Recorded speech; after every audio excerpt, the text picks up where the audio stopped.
As কুকিংয়ে তোমাদের সবাইকে স্বাগত। দেখো, আজ তোমাদেরকে বানিয়ে দেখাবো লোভনীয় স্বাদের এক রেসিপি। দেখো, দেখতে যেমন সুন্দর, খেতে কিন্তু অসাধারণ হয়। বাচ্চা থেকে বুড়ো সবাই চেটেপুটে খাবে। তার জন্য একটা পেঁয়াজ, টমেটো আর ক্যাপসিকাম একটু মোটা করে কেটে নিয়েছি। এইদিকে কড়াইতে পরিমাণ মতো সয়াবিন তেল দিয়ে অল্প লবণ দিয়ে গুলিয়ে নিলাম। এবার সেই তেলে 3টে ডিম ফাটিয়ে দেব। ভিডিওটা সম্পূর্ণ দেখার অনুরোধ রইল। ভালো লাগলে অবশ্যই লাইক, শেয়ার, কমেন্ট করে জানাবে প্রতিদিনের মতো যে এটাও কেমন হলো, আর সাবস্ক্রাইব করে পাশে থাকার অনুরোধ রইল।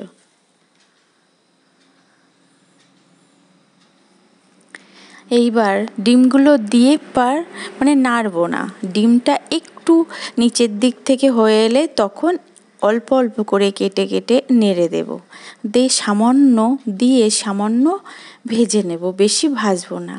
ভেজে নিয়েছি, এগুলো এবার প্লেটে তুলে নেব। এইবার একটা বাটিতে জল নিয়েছি, 2 চামচ কর্নফ্লাওয়ার গুলে নিলাম। আর এইদিকে সেই কড়াইতে আরেকটু তেল দিয়ে শুকনো লঙ্কা, অল্প গোটা জিরে ফোড়ন দেব।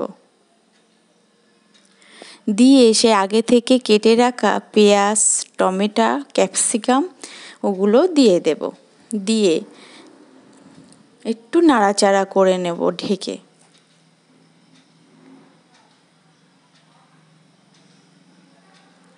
বেশ একটু নরম হলে দেব 1/2 চা চামচ লঙ্কার গুঁড়ো, দেব অল্প পরিমাণ মতো হলুদ আর অল্প লবণ। ডিমে দেয়া আছে লবণ, স্বাদ বুঝে দিতে হবে। এইবার ভালো করে এগুলোকে মিশিয়ে নেব। মিশিয়ে নিয়ে এইবার দেব সেই ভেজে রাখা ডিমগুলো।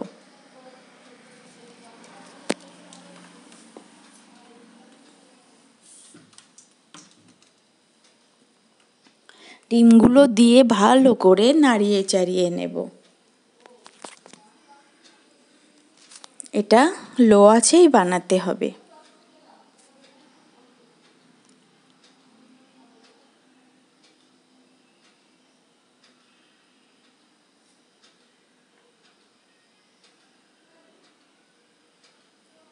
এইবার দেব 1 চা চামচ মতো সয়া সস, আর দেব 2 চা চামচ মতো টমেটো সস।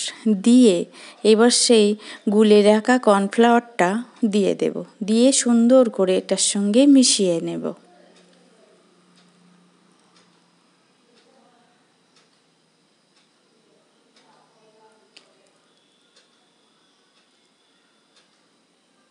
দেখো,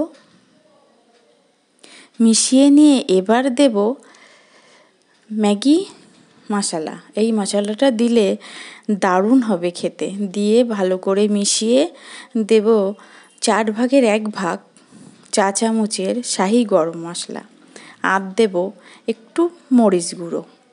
দিয়ে সব মশলাগুলো দিয়ে সুন্দর করে মিশিয়ে নেব।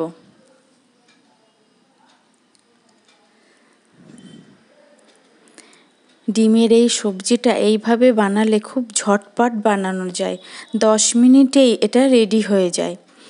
বাচ্চাদের টিফিনেও দিতে পারো, বা কেউ আসলে ভাত, রুটি সব কিছুর সাথে দারুণ জমে যায়।